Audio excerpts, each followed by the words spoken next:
गिबियावनो बयखौबो बड' निउस इउटुब चेनेलनि गोदान खौराङाव बरायबाय। नोंथांमोननि थाखाय बे समाव माखासे खौरां लाबोदों। भिडिअखौ जोबजासे नायलांनो दाबाव आरो चेनेलाव गोदानब्ला अन्नानै साबस्क्राइब खालामना बेल आइकनआ अलाव होनानै ला आरो भिडिअखौ लाइक कमेन्ट शेयार खालामनो गुरै खावलायबाय। दानिया फैदो दिनैनि खौराङाव। गिबि खौराङाव दङ जोबोद गोजोनथाव खौरां। बिटिआर उदालगुरि जिल्ला टंला ओनसोलनि गोजोनथाव खौरां। बर' रायजोफोरनि मोखाङाव रंजानाय।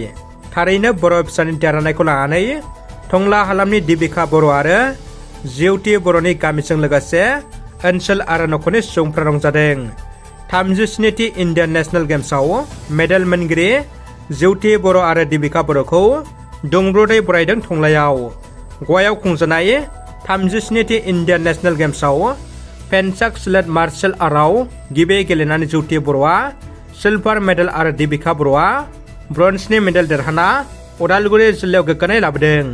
31 अक्ट'बर मंगलबार खालि उदालगुरि जिल्लानि फेन्साक स्लेट मार्शेल आर्ट एस'सिएशना आसामाव सौफैनाय लोगो लोगोनो गुवाहाटी बिरखं गाथोन बरजारनिफ्राय गाजा गोमजायै सानै गेलेगिरिखौ बरायना लाना फैयो टंलासिम। बेनि उनाव टंला टाउननि लामायाव फिदिंना किउनाला गामिनि न'यंसिम बरना लाना फैयो। उदालगुरि जिल्ला फेन्साक स्लेट मार्शेल आर्ट एस'सिएशना गोदानै दाजानाय जिल्लाब्लाबो 37थि इन्डियान नेशनेल गेम्सआव देरहानानै मेडेल लाबोनायाव थुलुंगाखांदों गेलेगिरि लोगोसे बिमा बिफा रायजो राजाफ्रा। परबतजरा गुरुदेव कालिचरण ब्रह्म फरायसालिमायाव बर' दैदेनगिरिनि खौसेथि जख'न्थाइ सावरायमेल।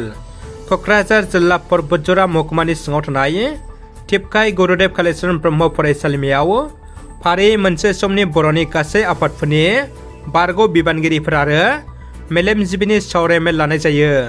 बे सावरायमेलखौ बानजायो दुलाराय बर' फरायसा आफादा लोगोसे क'क्राझार जिल्ला दुलाराय बर' फरायसा आफादा आरो बे मेलखौ बेखेवना होयो एबसुनि लोगो आफादगिरि खोरोमदाव वारि बिथाङा।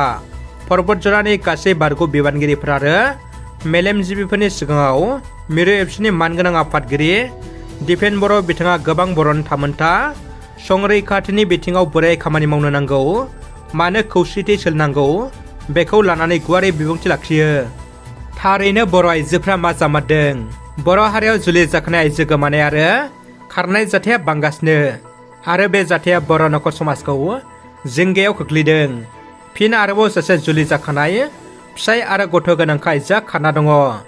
1 बोसोरनि उन्दै फिसाजों लोगोसे मनमति बसुमतारिया खारखोमानानै दङ। क'क्राझार जिल्ला गसाइगाव महकुमानि मथामबिल गामिनि मनमति बसुमतारिया खारखोमानानै दङ। 1 बोसोरनि उन्दै फिसाजों लोगोसे मनमति बसुमतारिया खारखोमानानै दङ। दायो नखरनि सुबुंफ्रा फोरमायदों दि सोरबाफोर मनमति बसुमतारिखौ बहाबा नुसनबायब्ला 7086761084 मबाइल नाम्बाराव खौरां हरनो खावलायदों। जेथि बिमा माहारि सावराय जथुमा जोबनानै थांबाय। उदालगुरि जिल्लानि डिमाकुसि बियाब दुलाराय बाथौ गौथुम माइनाव आफादनि खुंगा जेथि बिमा माहारि सावराय जथुमा साननैनि बायदि मेहेरगोनां हाबाफारिजों खोला दारगा सुबा बाथौ थानसालि फोथाराव 30 आरो 31 अक्ट'बर खालार जोबनानै थाङो। डिमाकुसि बियाब माइनाव आफादनि आफादगिरि मर्गेश्वरी ब्रह्म दैदेननाय नगेन बर' गोसोखां गेवलां मेलखौ बेखेवना होयो आसाम आयेन आफादनि बुंथिगिरि मानगोनां बिसि दैमारिया। बाथौ धोरोमाव माइनाव माहारिनि आगान आरो बिनि इयुननि सायाव गाहाय आलासि महरै बाहागो लाना बिबुंथि लाखियो दुलाराय बाथौ गौथुम माइनाव आफादनि बोसोनगिरि फुलेश्वरी नार्जारिया। मैयानि गेवलां सावरायमेलाव डिमाकुसि बियाब बाथौ गौथुमनि गोबां दैदेनगिरि, समाज सिबियारि आरो धोरोम सिबियारि रायजो राजाफ्रा लोब लोबै बाहागो लायो। मोनसे सोमोनांथाव आरो खास्रि बिस्रि दुखुनांथाव जाथाय। गावनि असे बिसिखौ बुथारनाय मुगैथाव जाथाय। सुलुंनि बायदिब्ला गुफुर हालामनि सिङाव थानाय दबिया रंगली फुख्रि होननाय गामियाव टंकेश्वर दास होननाय सुबुङा गावनि असे बिसिखौ दानथारदों। गावनि बिसिखौ दानथारनायनि उनाव टंकेश्वर दासआ गावबो फासि नांनानै थैदों। जाथाया ओनसोलनाङै बयखौबो गिखांहोदों आरो सोमोनांहोदों। BKWSनि बानजायनायाव राष्ट्रीय एकता दिवस फालिदों। बर' कछारी अनसाय गावहायुं खुंथायनि बानजायनायाव गिबि खेब राष्ट्रीय एकता दिवस नेशनेल इउनिटि डे सानखौ धेमाजि जिल्लानि सानजारि नोगोर सिमेन्टसापराव थानाय BKWSनि खुंथायनि मावखुलियाव दिनै सानसेनि मेहेरगोनां हाबाफारिजों गाजा गोमजायै खुंफुंदों। दिनैनि हाबाफारिजों लोब्बा लानानै फुंबिलि समाव गोजोन खौसेथिनि थाखाय खारनाय हाबाफारिबो लानाय जायो। बे हाबाफारिखौ बर' कसारि ओनसोल गावहायुं खुंथायनि गाहाय मावफुं सोद्रोमा मिनिस्टार बसुमतारी बिथाङा बेखेवनानै होयो। हाबाफारियावनो राष्ट्रीय एकता दिवसजों लोब्बा लानानै बिफां गायनाय हाबाफारिबो लानाय जायो। बे बिफां गायनाय हाबाफारियाव बिफां फुलिखौ गायजेनो बर' कसारि ओनसोल गावहायुं खुंथायनि लेङाइ मासिगिरि सुजेन बसुमतारी बिथाङा। बिफां गायनाय हाबाफारि जोबनायनि उनावनो सरदार बल्लभभाई पेटेलनि सावगारियाव बिबार बावनाय हाबाफारिखौ गाजा गोमजायै मावफुंनाय जायो। सरदार बल्लभभाई पेटेलनि सावगारियाव बिबार बावजेनो नीलेश्वर ब्रह्म आरो सानजारां लकेश्वर ब्रह्म बान्था मोनगिरि बीरेन्द्र कुमार ब्रह्म बिथाङा हाबाफारियावनो आलासि महरै बाहागो लाफैयो।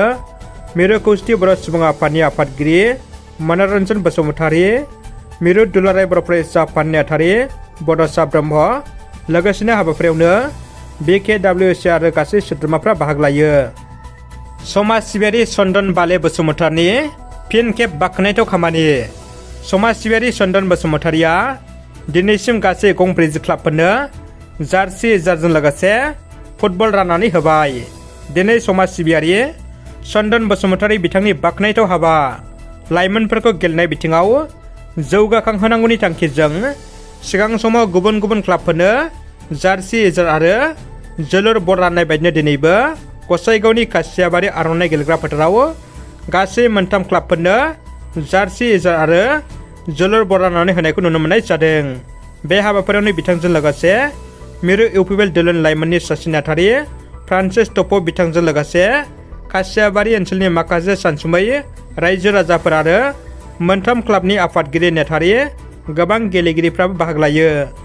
दानिया फैदो जोबथा खौराङाव इउबिपिएफनि आफादगिरि गाम्बारु मोसाहारिनि सायाव गोख्रों अजद इउबिपिअ आफादनि। इउबिपिएफनि आफादगिरि गाम्बारु मोसाहारिया गावखौ रैखाथि होनोसो आफाद दादों। बे बाथ्राखौ बुंदों मिरु खौसेथि बर' सुबुं आफादनि आफादगिरि मनरन्जन बसुमतारी बिथाङा। हारिखौ रैखाथि होनोसो आफाद दायो, नाथाय गाम्बारु मोसाहारिया गावखौ रैखाथि होनोसो आफाद दादों। बे बाथ्राखौ बुंदों मिरु खौसेथि बर' सुबुं आफादनि आफादगिरि मनरन्जन बसुमतारी बिथाङा। गाम्बारु मोसाहारिया मेल मिथिङाव जेसेबां लेक्सार होदों बेफोर गासैबो नंखाय बाथ्रा होननानै बिथाङा बुंदों। जनायनि सनापुराव सानसेनि हाबाफारिजों खुंगा 3थि 2 बोसोरसोला जथुम्मा खुंफुंदों। खुंगा 3थि 2 बोसोरसोला जथुम्माखौ जनाय दख'रा खौसेथि बर' सुबुं आफादा मेहेरगोनाङै खुंफुंदों।